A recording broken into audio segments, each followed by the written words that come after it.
Good morning. Welcome to Walking Boxing. It is, what is it today? April the 22nd, Tuesday, April 22nd, 2025. It's just this time of year with the public holidays, and one day sort of molds into the next one, and you sort of forget. It's a little bit like Christmas and everything else. It sort of molds into was it New Year's Eve? This week's sort of going into Anzac Day, so it's a really odd week. So we've just gone from Good Friday to the weekend to Easter Monday. We have 3 days and into Anzac Day, so you sort of got to switch gears really quick, don't you? But it's good to actually be back on the street again. This is Honor Avenue. I'm on it at the moment, and you probably see a little bit behind me there. It's just a beautiful street. It's on face track, so you won't be able to see too much, but it's good to be able to walk this avenue again, because in the last few days it has just been inundated. I know I've spoken about it a fair bit, so I won't continue on, but it's all I'll say is it's really good to be back. Good to be back on our own street. I'm sure these people in their houses are very relieved as well, because I don't think any of them would have been able to leave their houses for the last 4 days. It's just been crazy. They literally blocked the street off. So I've always wondered how the people actually get out of their houses. This is a residential street and they block it off, and you've got thousands of people on your doorstep. So anyway, on this day, let's get into it. Bit to talk about. Well, actually, there's not really a lot to talk about. We'll go through this on this day, and then we'll have a look at a little bit of the news cycle in the last 24 hours. But it's a little bit flat, but we'll see what we can do. All right, on this day, 1969, the legendary Joe Frazier, Smokin' Joe, knocked out Dave Zeglowicz, I think that's how you pronounce it, in the first round, winning the WBC heavyweight title. That was in Houston, Texas. Now, that would have been obviously when they stripped the titles from Muhammad Ali. He was in exile at this stage, and Joe Frazier pretty much cleaned up all the belts, and they would, of course, fight 2 years later in the fight of the century. And who else we got? It's 1972 in Mexico City. Mexico's Ricardo Arredondo knocked out Nicaraguan William Martinez in the 5th round for the WBC super featherweight title. 1978, I used to love this guy. Well, I was a little bit young at the time, but later in life, when I sort of got to into following boxing, he was a bit of a hero. It was Carlos Zarate. He was a beast. And I remember when he fought Jeff Fenech, I was really worried about Jeff Fenech's health, to be honest, because I'd seen Zarate pretty much knock everyone out. And I think Jeff fought him when he was about 36, so he was a little bit past his peak. But he'd earned his shot. He'd come back, almost did a George Foreman before. George Foreman did a George Foreman. He'd come back out of retirement after many years and got on a roll and got himself a world title shot. Couldn't beat Jeff, though. But on this day, in 1978, he knocked out Puerto Rican Andreas Hernandez in the 13th round to defend his WBC bantamweight title. And that fight took place in San Juan, Puerto Rico. What else have we got here? 1978 as well, on this day, so the same day, but this one was in San Remo, Italy. Argentina's Hugo Pastor Coro defeated Colombian Rodrigo Valdez by decision for the WBC middleweight title. In 1979, I remember this fight. Well, I don't remember it live. I was only about 5 or 6 years old, but I remember watching it later in life. It was 1979. Was the fight between Matthew Saad Muhammad and Marvin Johnson. That was in Indianapolis, Indiana, for the WBC light heavyweight title. An absolute war that was. So check it out on YouTube if you can find it. 2001. Well, do I remember this one? Come here, man. Hasim Rahman knocked out Lennox Lewis in the 5th round in South Africa, of all places, for the WBC heavyweight title. And I think Lennox Lewis's brain's still sort of rattling around after that punch. He did get revenge, though, didn't he? But it was a massive upset at the time. Massive punch, too. It just took his chance. Big right hand, all over. Who else we got there? Then in 2017, this was in Brooklyn, New York, Jermell Charlo defended his WBC super welterweight title with a 6th round knockout of Charles Hatley. And there was one other thing I saw as well. What was it there? Oh, 2006, Vladimir Klitschko won the IBF World Heavyweight title from Chris Bird. So there you go. That's what happened on this day. There's a few tourists around there. All right. Well, as I said, there's not a lot happening today, but one thing I did do yesterday, I went on the D-Style boxing show. And if you haven't seen it, I always sort of pump up D-Style. It's a great channel, really good content. He's probably scaled it back a little bit like I have in the last sort of year or two. He used to have his round table on a Friday morning, well, I think it was a Friday morning Australian time, Thursday night over there, and I used to have my show as well. I'd have Tassie and Peter Maniatis and Mike Altamura and Noonan and a few others on. It gets really hard to get everyone together at the same time and do the show. It's pretty taxing, especially when you're working. So he's done a little bit like what I've done and just scale it back. He's pretty much a one-man show these days with the odd guest here and there. So he asked me to come on yesterday, and it's always a pleasure to be on because he really knows his boxing. Same as the other guys that he has on there. Jesus, all right. This is what happens. You get tourists who just stand in the middle of the road, and the locals have had enough of it. But yeah, no, it was good to go on. As I said, he knows his stuff. Very, very passionate about boxing. He has his own way of getting it across, and it's always good to go on other people's shows. But I was on his show yesterday, and we just spoke about a few things. There's a little bit. You got a couple of points to talk about, but it's mainly just ad-libbing and sort of just having a chat about general boxing stuff. And we spoke about, one thing we spoke about was Oscar De La Hoya almost putting out the peace pipe, or attempting to put out the peace pipe with Canelo Alvarez. Now, I don't know whether that'll ever happen, but he did say, yeah, well, we're two Mexicans and, we should get along and life's too short and all this sort of stuff. Well, rewind a little bit there. Oscar has absolutely laid the boots into Canelo Alvarez over the last few years. I mean, we saw that press conference with, I think it was Jaime Munguia, wasn't it? And Oscar got up there and really, like it was a pretty spiteful little tirade he put towards Canelo Alvarez. And you remember that Canelo Alvarez reacted really bad. He got up and, sorry guys, a little bit chilly this morning, so a bit of a runny nose. But he really, as I said, laid the boots in. Canelo bit back, and they really almost had to be separated by everyone so there wouldn't be a fight or something. Wasn't there? So then at the end of every clapback Thursday, he of course tells Canelo where to go. So I'm not quite sure whether Canelo is going to be in any rush to sort of catch up for a coffee and to bury the hatchet. So, but I thought it was pretty odd. It was I think it was at a fight night, and someone just asked him the question, and he said, "Yeah, well, life's too short." Yeah, as I said, I don't think I see that happening anytime soon. And why should it? I mean, Canelo. Look, okay, like a lot of fighters and promoters, they parted ways. Okay, that's just life, all right? It's the industry they're in, and it happens. So they parted ways. They obviously had different opinions about what happened. Oscar had his side of the story. Canelo had his side of the story. And you remember too, Canelo actually accused Oscar of ripping off his fighters and taking advantage of his fighters. De La Hoya said he built Canelo and he should be more grateful and all this sort of stuff. Look, I think one thing I think we could all agree on is that whether Canelo was with De La Hoya or Mayweather Promotions or Matchroom, although Matchroom wasn't around back then in America anyway, or Top Rank, he was going to be a star, a mega star. So I really, as much as I admire Oscar and Golden Boy, I don't think they necessarily were the reason that Canelo Alvarez became a star. But on the other hand too, as far as ripping people off, well, Canelo Alvarez, maybe in Oscar's defense, maybe again there's been a miscommunication, maybe he's been told things that aren't true. This is Canelo I'm talking about. You just don't know. But either way, they had a disagreement. You just move on. You see each other at fights, you maybe nod, and keep your distance. But it was actually Oscar was the one that actually instigated all this bad blood, publicly anyway. So I think it's a bit bold and a bit, it's a bit cheeky to sort of put out there that, why can't we be friends? So I wouldn't blame Canelo if he said to De La Hoya, yeah, why don't you go forth and multiply yourself and give him the bird? So we'll see.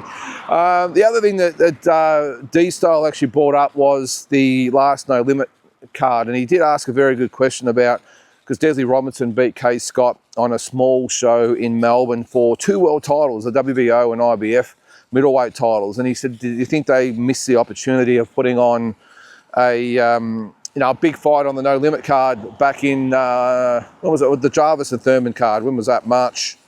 Was it March? Or was? March 20, no, that was the De La Hoya fight. De La Hoya, Kambosos fight. When was it? Whenever it was, the Jarvis and Thurman fight, whenever that was. There's been a lot going on lately. I can't remember exactly the date, but he said, do you think they missed an opportunity to put the Desley Robinson and Chloe Chaos fight on that card? And I said, yes, 100%. Now, Sam LeBruner in Melbourne, great stuff, putting the women's fight on there. It was great of him. But Desley Robinson actually won the world title on a No Limit card. And I actually made the comment that one thing that No Limit probably haven't done that well is really get behind women's boxing in Australia. Yes, they always have women's fights on the cards, but they're 4-rounders and 6-rounders and not really anything of substance. They're more just sort of card fillers and probably looking after managers or trainers that they're in with to get their fighters on the card. They've never really got behind a female fighter, and I know Shannon O'Connell's name will come up, but she's not a No Limit fighter. She's fought on some of their cards, and I'm assuming it's because of the relationship with Glenn Jennings. He manages Shannon, so but she's not a No Limit fighter that they've gotten behind, and that's the I suppose the question is that we've had the likes of Ebony Bridges, we've had Sky Nicholson, we've had Shanika Johnson, and Desley Robinson, all fight for world titles and win world titles, and none of them are No Limit fighters. It doesn't make sense, especially in this day and age where when they're putting on these shows in the big cities, the states have a lot of money, a lot of funding for investment into female sport. So they can't use the money aspect. I think someone did raise that on the show last night, saying that, well, maybe there's just not enough money in it and blah, blah, blah. But hey, they put a lot of fights on the card that don't make sense, and a lot of money's invested. Look at the last Saavedra and Nielsen fight on the Tim Tszyu card. I know he's obviously part of the stable now, but that fight made zero financial sense. They wouldn't have made 1 cent off that fight. So why not get behind Aussie female boxing and, especially as I said, with the funding that's available to put on. The government just want to throw money at you if you want to get behind women's sport. So I don't get it, especially as I said, those girls like Shanika Johnson, Sky Nicholson, Ebony Bridges and Shannon still got a bit of life in her, does Shannon. So I'm not sure why they wouldn't get behind her, and especially in this instance they had the chance. That fight wouldn't have been an expensive fight, would not have cost them that much. I'm only guessing, but I wouldn't have thought it'd cost any more than about 50 grand. And the Saavedra Nielsen fight probably would have cost them about the same. So anyway, but I just think they missed a big opportunity to get behind Desley. She's a real crowd pleaser, single mum, and just a real workhorse, and love her attitude, love the way she fights, and hope she goes on to some bigger and better things. But I don't understand why No Limit would have seen that. She won the title on their card. Why not put the double title on their card as well, especially with a fight night that was just literally within a week or two of the Tim, I think it was the following weekend or something, wasn't it, of the Tim Tszyu card. So your guess is as good as mine. But I did say the other big opportunity they missed as well is the O'Connell. So Cooper fought on the Tim Tszyu card, and Shannon O'Connell's been itching for a fight. Just imagine the publicity and the attention that would have been brought on that event if they had a mother and son fighting on the same card. It would have been massive. Not just in Australia, it would have got news from all over the world. So imagine if they had a fought on the same card, and the extra, we all sort of, I know it was a Tim Tszyu card, so Tim's always going to get attention, I get that. But imagine the story behind it, and the mainstream media really getting behind the event, getting behind Shannon, getting behind Cooper. It would have been, what a news story. Former world title challenger Shannon O'Connell, arguably the best female fighter we've had come out of Australia. I know that's very arguable. Don't get started. I understand there's been some good female fighters, but I'm saying arguably, okay. And then you've got the world youth champion as well, her son turning pro. I just think it would have been a great story to put out there, and And, you know, it would have been good for Cooper and Shannon as well. I would have thought that maybe, you know, I'm just trying to think who would have fought first. I'm sure Shannon would have wanted to get out of there, you know, first and just get it over with, so that then she could worry about Cooper, not the other way around. Have Cooper fight and then be worrying about her own fight. But whatever, whoever was first wouldn't have mattered. But wouldn't that have been great? And I did see that actually Jazzy Parr is on the next No Limit card, so I'm not sure why they haven't matched her up with Shannon O'Connell as well. Shannon really wants that fight. She offered her the rematch and she didn't want it apparently, so not sure what's happening there. But as I said, I just think it would have been great for Aussie boxing, for female boxing, for male boxing, boxing in general. I think it would have been fantastic. But again, I'm not quite sure why, yeah, No Limit haven't gotten behind the really dominant women, especially now. I was just going to say with someone like a Sky Nicholson, who I know she's a matchroom fighter, but just lost her world title. Wouldn't that be a great fight with Shannon O'Connell? Would be awesome. There's my wife going to work there, or taking my son to work.